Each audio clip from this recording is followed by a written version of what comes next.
Assalamualaikum warahmatullahi wabarakatuh.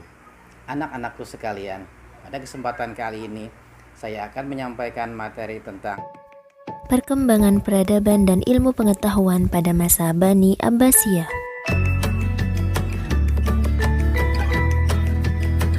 Perkembangan peradaban. Tumbuh dan berkembangnya peradaban pada masa Abbasiyah terjadi setelah perluasan wilayah secara besar-besaran.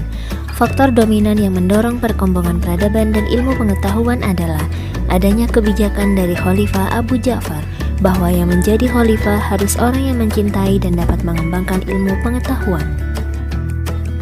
Gerakan penerjemahan. Perkembangan peradaban dan ilmu pengetahuan pada masa ini salah satunya karena didorong oleh gerakan penerjemahan. Pelopor gerakan penerjemahan pada awal dinasti Abbasiyah adalah Khalifah Al-Mansur.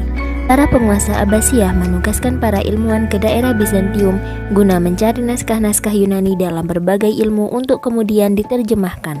Selanjutnya, gerakan ini didukung oleh Khalifah Al-Ma'mun dengan cara memberi imbalan pada hasil penerjemahan. Hal ini dilakukan karena keinginannya mengembangkan ilmu pengetahuan.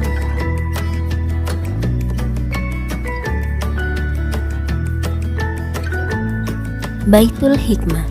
Baitul Hikmah merupakan perpustakaan yang juga berfungsi sebagai pusat pengembangan ilmu pengetahuan. Pada masa Harun Ar-Rasyid, lembaga ini bernama Khizanah Al-Hikmah. Namun sejak tahun 815 Masehi, Al-Ma'mun mengembangkan lembaga ini dan mengubah namanya menjadi Baitul Hikmah. Pusat peradaban Bani Abbasiyah. Sejarah mencatat Baghdad sebagai ibu kota dinasti Abbasiyah sekaligus kota dengan peradaban tingkat tinggi, khususnya zaman keemasan Khalifah Harun Ar-Rasyid. Pada saat itu, Baghdad muncul sebagai pusat dunia. Baghdad juga memiliki kemakmuran dan peran internasional yang sangat luar biasa. Namun selain Baghdad, terdapat juga kota-kota yang dianggap menjadi pusat peradaban masa Abbasiyah. Kota-kota tersebut adalah Samarra, Kark, Anhar atau Hashimiyah, Bukhara, dan Samarkand.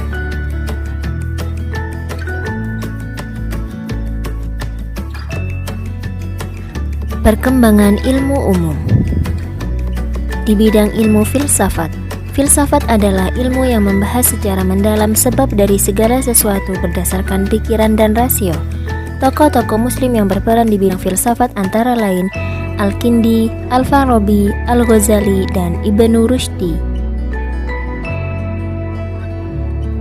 Di bidang kedokteran dan farmasi, tokoh-tokoh muslim yang berperan di bidang kedokteran dan farmasi antara lain Ar-Razi, karyanya yang terkenal adalah di bidang cacar dan campak. Ibnu Sina, karyanya yang terkenal adalah Qanun fit Tibb. Ali bin Sahal, karyanya yang terkenal berjudul Firdaus Al-Hikmah atau Surga Hikmah. Sedangkan di bidang matematika, tokoh-tokoh muslim yang berperan antara lain Al-Khwarizmi, beliau adalah penemu aljabar, Al-Farukhan, insinyur arsitek di kota Baghdad, dan Banu Nusa, beliau adalah seorang ahli ukur. Sedangkan di bidang kimia, tokoh kimiawan muslim yang paling terkenal adalah Jabir ibnu Hayyan.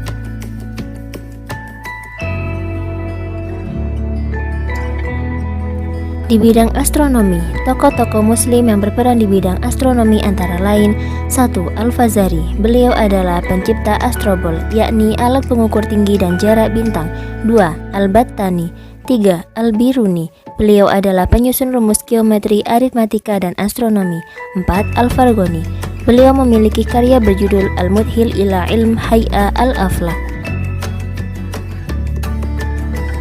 Di bidang teologi, terdapat beberapa nama yang dikenang sejarah.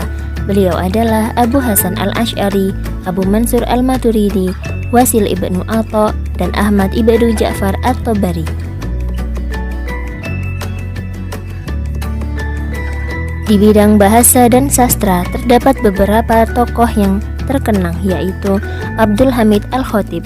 Beliau adalah pelopor seni mengarang surat. Ibnu Abdi Rabbib, beliau adalah penyair berbakat, dan Al-Jadid, beliau adalah seorang sastrawan.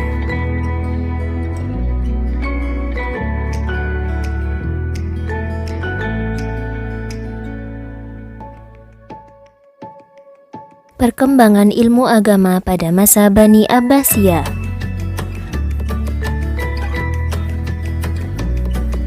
Selain perkembangan ilmu pengetahuan umum, ilmu agama juga mengalami perkembangan pada masa Bani Abbasiyah. Beberapa bidang ilmu agama yang berkembang pada masa itu antara lain ilmu hadis, ilmu tafsir, dan ilmu fikih.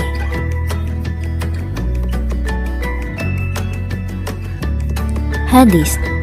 Hadis merupakan sumber hukum kedua setelah Al-Quran. Hadis diperlukan untuk menafsirkan Al-Quran. Beberapa ahli hadis yang masyhur pada masa Abbasiyah antara lain Imam Bukhari dengan karyanya Sahih Bukhari, Imam Muslim dengan karyanya Sahih Muslim, Imam Abu Daud dengan karyanya Sunan Abu Daud, Imam Ibnu Majah dengan karyanya Sunan Ibnu Majah, Imam At-Tirmizi dengan karyanya Jami' At-Tirmidzi, dan Imam An-Nasa'i dengan karyanya Sunan An-Nasa'i. Dari semuanya itu, kodifikasi Al-Bukhari dianggap paling otentik sebab beliau berhasil mengumpulkan sekitar 600.000 hadis dengan 7.397 diantaranya dianggap sahih. Setelah Imam Bukhari, kodifikasi yang dianggap otentik adalah milik Imam Muslim. Tafsir. Perkembangan ilmu tafsir pada masa kekuasaan Bani Abbasiyah mengalami keemasan. Pelopor ilmu tafsir adalah Abdullah ibnu Abbas dan ibnu Mas'ud, sedangkan para ahli tafsir yang terkenal dari kalangan tabi'in antara lain Imam Sufyan bin Uyainah, Waqi' al-Jarrah, Syu'bah al-Hajjaj, Zaid bin Harun, dan At-Tabari. Di antara beberapa mufassir tersebut, At-Tabari dianggap sebagai ahli tafsir terkemuka, dan salah satu karyanya yang bisa dinikmati hingga sekarang adalah tafsir At-Tabari.